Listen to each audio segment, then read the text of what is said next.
Hello, welcome back to Talking Europe on France 24. Now, Germany is a giant in this continent, the biggest member state by population, the biggest economy, and for many a leader in EU policy making overall.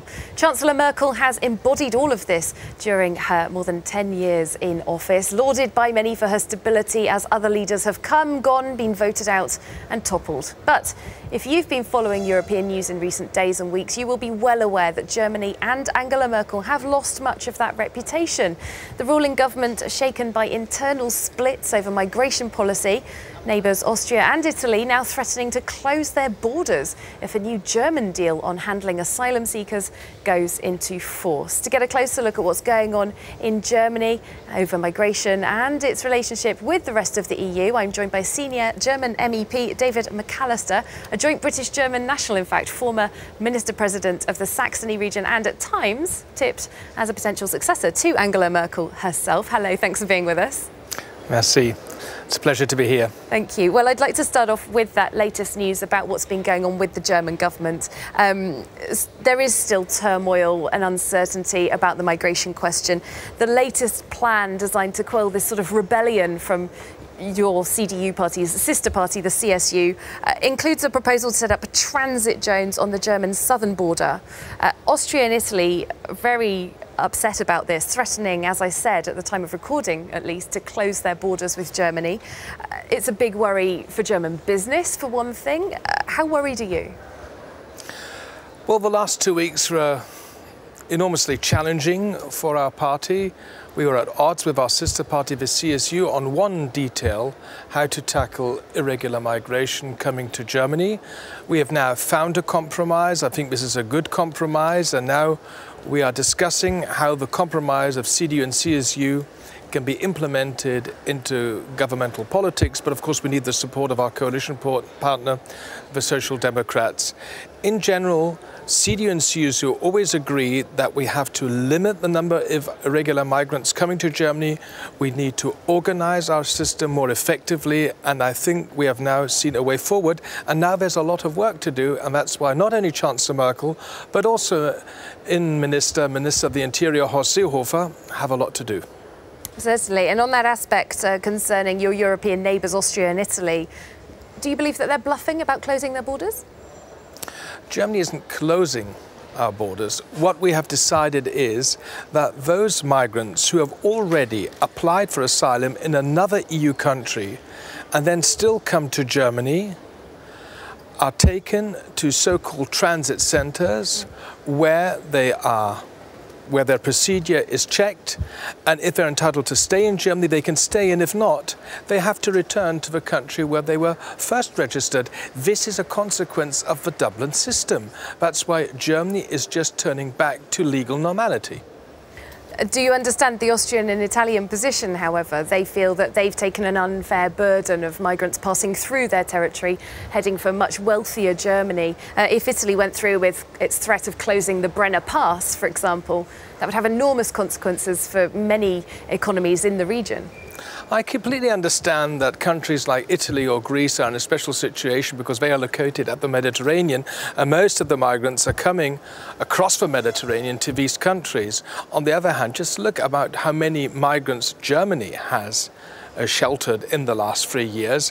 What we need in general is more solidarity in the European Union, because what we're seeing is we have countries in the south like Italy or Greece, and on the other hand, we have countries in the north like Austria or Germany who are taking so much of the burden. And then we have some Eastern European countries who are not willing to show any kind of solidarity. That's why the reason why we still haven't found a European solution which will function in the long run is that some member states are not showing enough solidarity. But the last European summit in Brussels showed the way forward. I think we have to concentrate now on how to protect our external borders better, and the main issue is that we have to stop smugglers and criminals deciding who can reach Europe and who can't. Well, that recent European Council summit that you mentioned, where Angela Merkel did manage to get some kind of a deal out of her European neighbours, but very late into the night after much argument. it really isn't any kind of a comprehensive EU deal, a package of measures. There isn't a comprehensive EU approach still after all of this time. Can one be found? We're still not there where we should be, but we have made a major step forward, and this was a success of Angela Merkel. It was her initiative to put these issues on the table, and European leaders have agreed on many points. We want to strengthen our external borders. We want to strengthen the European Defence and Border Guard, the Border Guard Frontex. In the long run, we will need a European Border and Coast Guard. We have decided to support our neighbouring countries, especially in Africa, much better than we have done until now. The talk is about a partnership, a Marshall Plan with Africa.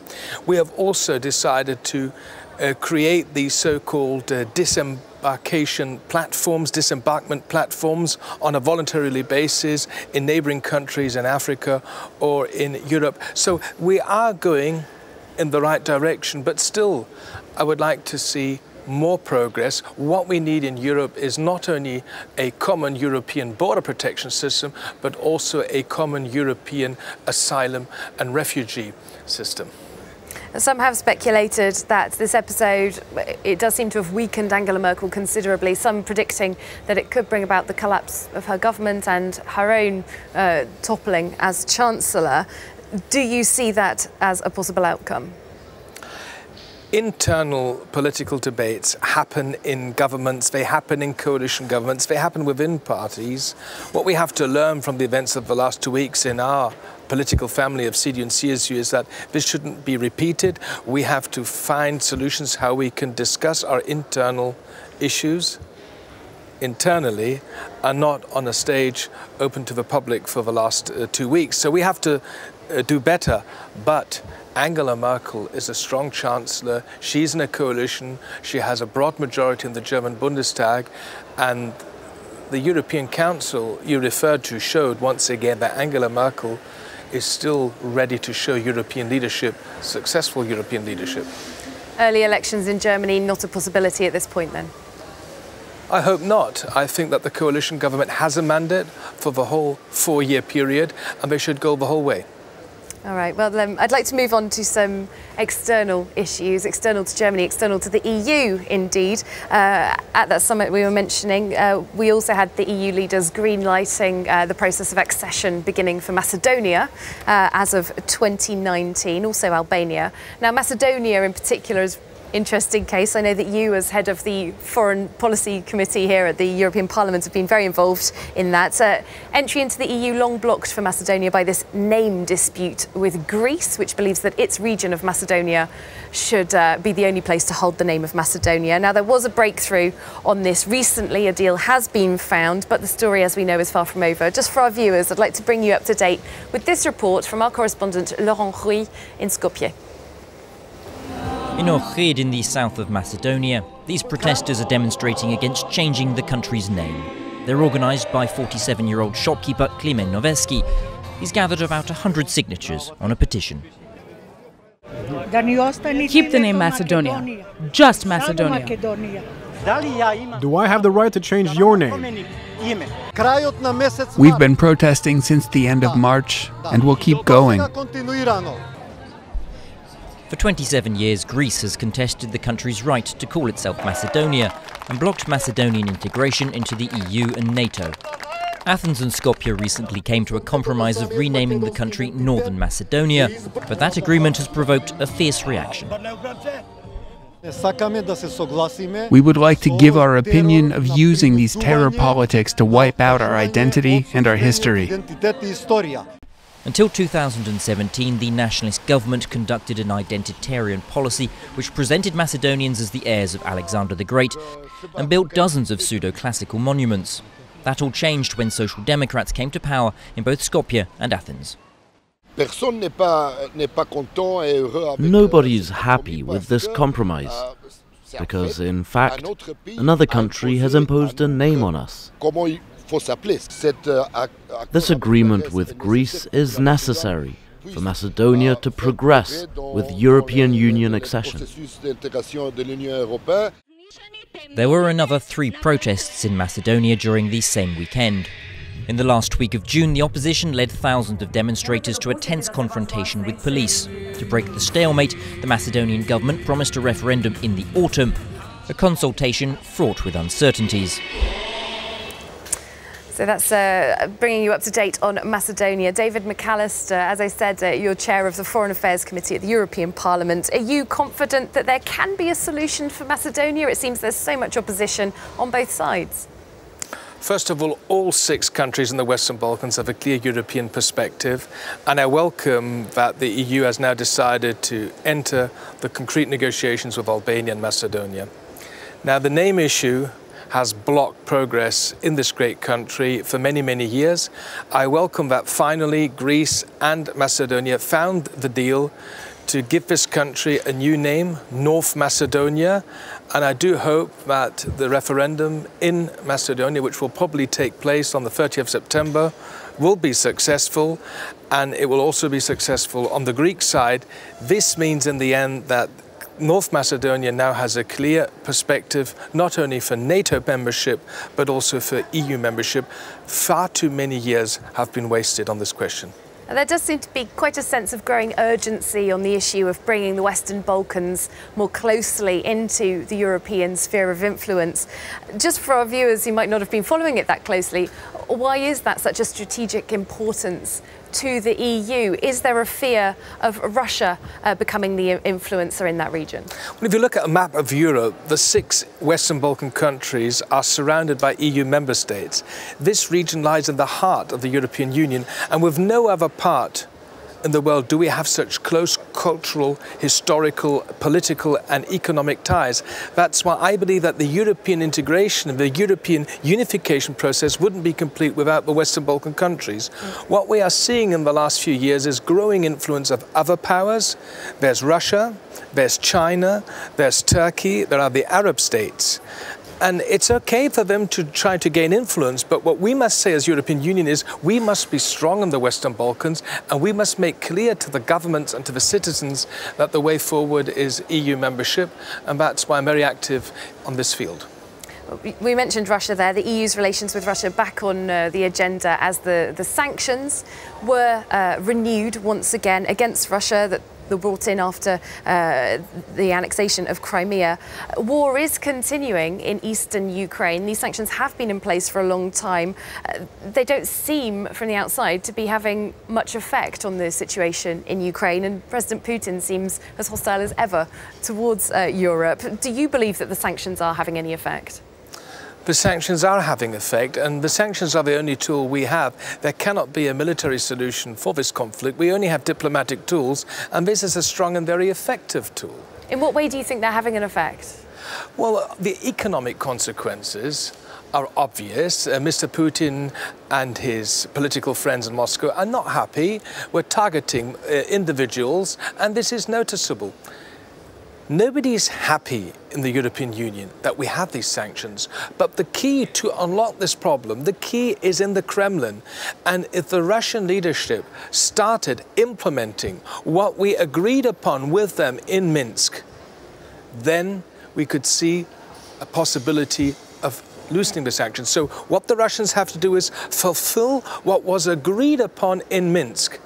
And then there's no need for a sanction. But as long as this isn't happening and Mr. Putin is playing his games, and these are very dangerous games, people are still dying week for week in Ukraine, we have no other possibility.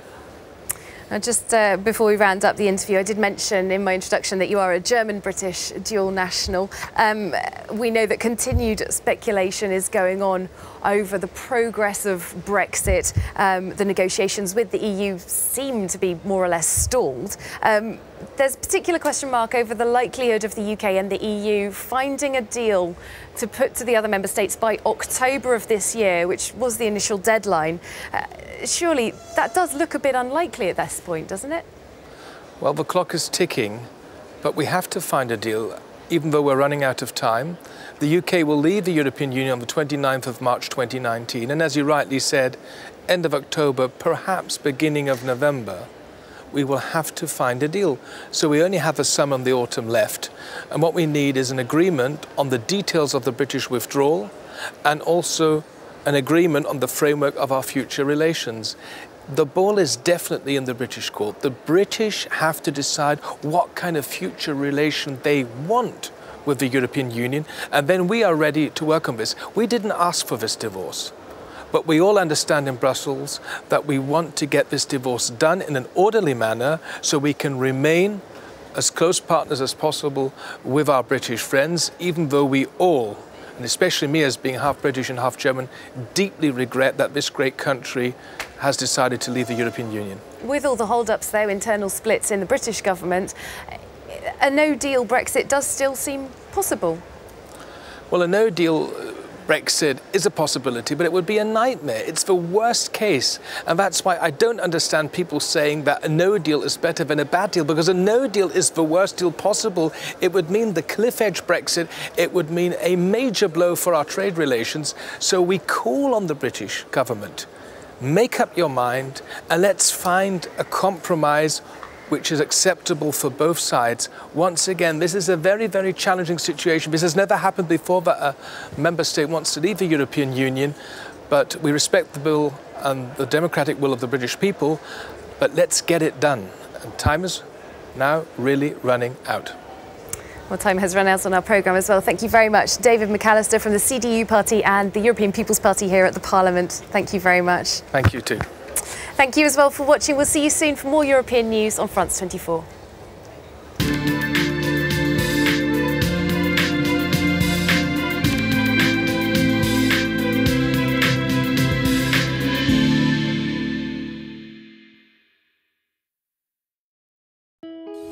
Sur France 24, la nuit, on est très fiers d'accompagner les Amériques dans leurs soirées, de voir l'Asie se réveiller, et on est là jusqu'à ce que Paris s'éveille. France 24 es más que solo noticias. Es libertad, igualdad y actualidad. Nosotros damos un paso más allá, con información al momento para analizar, comprender, poner en perspectiva y debatir. Sur France 24, l'Afrique c'est chic. In Live from Paris, our correspondents around the world keep you up to date. Vous êtes déjà plusieurs millions et de plus en plus nombreux à suivre France 24 sur les réseaux sociaux. من الطبيعي أن يكون شعارها الحرية وخاصة حرية التعبير في بلد حرية التعبير.